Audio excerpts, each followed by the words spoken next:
Good morning, guys. Welcome to the Shades and a brand new video. This is going to be a big match. Chelsea at Wembley versus Manchester City. Two of the most informed teams in the Premier League, other than Manchester United. These are the two most informed teams. Tuchel, for the first time meeting Pep Guardiola as a Chelsea manager. This is going to be big. It's going to be like, who is going to have the bragging rights of sorts? Obviously, at this moment, Man City is a better team, but that doesn't mean that Chelsea cannot beat Man City. So we're going to talk about all that, and we're going to talk about how possibly Chelsea can beat Man City. So watch till the end. Here we go. So yes, guys, this is going to be big out here. This should actually be the final match, but this is end up being the semi-final. The other semi-final tomorrow, Sunday, between Southampton versus Leicester City. But it is not as significant as this match, because this should ideally be in the final. That's why on the thumbnail I stated is the final played in the semi-final. This should have been the big match happening. Tuchel, who has been an amazing manager over the last few years, 3-4 years, taking on perhaps the best manager on the planet, football manager on the planet, Pep Guardiola. Manchester City, which is at this moment the best team in the Premier League, the champions elect, taking on a team which could have been a direct rival to them this season had things fallen in place, but that's a different story altogether. We're not going to talk about that. But this is going to be huge. Man City has a set of players who are really, really good. You know, when I look at the Man City squad, I look at that and it's like, wow. If you look at someone like Riyad Mahrez, who doesn't even get into the team, and how good a player he was Leicester City's MVP, but he doesn't even get into the team and is such a talented player. But if you look at the players like Sterling, KDB, you look at someone like İlkay Gundogan. I mean, if you look at Gundogan, for example, he was one of my favorite players when he was playing at Dortmund, and I really wanted him to come to Chelsea. Things didn't work out. It's a lot like Aguero, actually. 10 years back when he joined, Aguero that is, when he joined Man City, he was one of those players I really wanted to play for Chelsea. You know, obviously I'm a big Diego Maradona fan, and Aguero is related to Maradona, and so I really wanted Aguero to come to Chelsea, but obviously that didn't work out either. But so a bunch of players who plays for Man City, I'm a bit of a fan of, you know, including İlkay Gundogan, and Gundogan has been so good this season. And then comes Phil Foden, whose name has to be mentioned here. He's such a good player this season. He has been such a revelation for Man City. Put according to that, and also added up with the likes of Ruben Dias, who has been a wonderful player for them. You know, he has just come into the Premier League this season. It's not that he has been playing there for years, and he has turned out to be such a good defender. A lot like Thiago Silva, maybe a little better. I guess also he's much younger. But so this is a bunch of players, and I've just named about 4 or 5 of them. And this Man City team is such a talented side, and Pep is such a good manager. And we're going to take on a team which is much younger. Now, if you look at Foden, and I was thinking about it, like Foden, if you keep Foden aside, most of the team is pretty much, you know, an experienced side. They have been playing together for years, and that makes them such a good quality side. Look at KDB, for example. He's almost 30 years old. He has been playing for quite some time now. Raheem Sterling is about 25, 26. Mahrez is almost 30. He doesn't play that way. İlkay Gundogan is also about 30. So, except Ruben Dias, who I think is like 23, 24. A lot of the players have been experienced campaigners, playing for years, and they have been there. So that's alone makes Man City, you know, sort of a team which may be the favorites to win it, right? Such great players. But on a given day, things can go wrong, and we have seen for years how Chelsea has sort of been the underdogs, and we still go ahead and win. A lot like the Champions League final in 2012 when we went to Bayern Munich and beat them at their home ground. It's quite something. So it will be interesting how we feel our team. And, you know, Tuchel is a master tactician. He would not give up on the fact that, you know, Man City is a better team, so we cannot beat them. But on the contrary, we can actually go out there and make something happen. obviously a lot of luck goes this way, and some things have to fall in place, and if it doesn't, you know, obviously we lose. But most likely, from my point of view, Tuchel will make a match out of this. We'll quickly go to the team news, what I think the team will play. Now, obviously, for the last couple of videos, I've been talking about Mendy and Kepa, and I feel that Kepa should get his chance.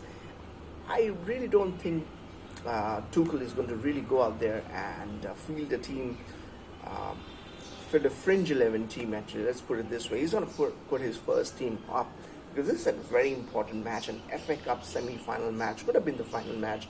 So he's going to come up with Mendy in the goal. Though I would like to see Kepa playing, but I think when it comes to the semi-final and final of a cup match, like whether it's the Champions League, whether it's the FA Cup, or whether it's the League Cup, it's always going to technically the teams always play their best teams, except Arsenal, and under when he used to still play the boys, the kids actually. So that was the exception part of it. So Bendy at the goal. Now it'll be interesting on the defense. I know Dave is going to be the captain. He's the machine. He keeps on playing every day, and I want him to keep on playing every day. I'm in touch with, and so Dave there, Rudiger on one side. The one player I am not sure is going to play could be Christensen, could be Silva.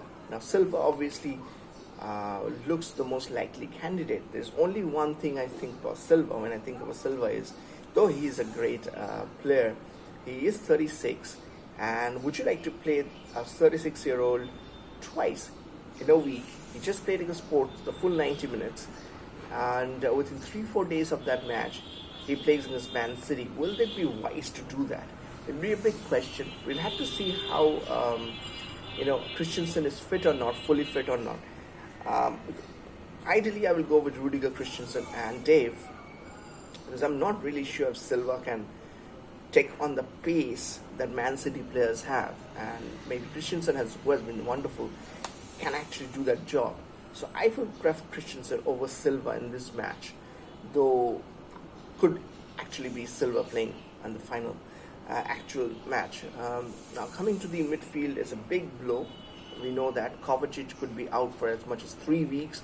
We have Real Madrid coming in the end of April and first week of May, the two legs, first leg at Madrid, second leg at Stamford Bridge, and really a big blow if Kovacic is not present or not fit. It looks like he's out for 3 weeks, which is a huge blow for Chelsea. But for this match, Kovacic is not going to be there, so it's going to be Jorginho and Kante, and I see Chile on one side and Hudson-Odoi on the other side. For me, I think that's the way to go. Chile has been outstanding for the last couple of weeks. Again, the fact is, I wanted Alonso to play against Porto, giving Chile a break so that Chile can play this match. But that's not been the case. So it could be interesting if Alonso starts this match over Chile. That'll be interesting. But most likely it will be Chile who is starting the game. And our attacking trio would be the same. I don't see there's much changes on that one. Mount, Havertz, and Pulisic is going to start if they're fit. Especially Pulisic had a battering ram of a game. He was fouled so many times by Porto players. The dirty game that the Porto players were playing. But if Pulisic is fully fit, he's going to start right now. Ziyech, Werner, Giroud, one of some of my favorite players in the Chelsea lineup. I don't think they will really come in unless one of these players are injured. Ziyech might come in as a substitute. Werner, big question mark on him. There's been a lot of talk of where will Werner go, and I feel that Werner should play somewhere, but I don't think this is the kind of match you play him. This is about 3 weeks to a month to go for the season to end. This is the crunch matches. You have to play your best team, and I think at this moment Mount, Havertz, and Pulisic are the best players. The main problem that Chelsea has is we really don't know where the goal is going to come. The whole season is coming to an end. The best our players have scored is 5 or 6 goals. That's a maximum goal by a player for a Chelsea player, which just shows that Chelsea doesn't have, the leading goal scorer. So, if as a Chelsea fan, if you were asked whom you expect the first goal to be scored from a Chelsea player, really don't know. Some of us might talk about Werner, but he doesn't even play for the last couple of matches. We don't even know if Werner is even going to start this match. So that's a big question, where the goal is going to come. Man City has been superb this season, and they most likely going to win this, and they might even win some other trophies as well. The Champions League is out there. You never know. But we have been effective. We have not been brilliant defensively. Yes, we have been very good. It has been tough for any team to break us, but Man City will be a real test for our defense. And what really happens is we really don't know who is going to go in and score a goal against Porto as well. Obviously, that was the team plan.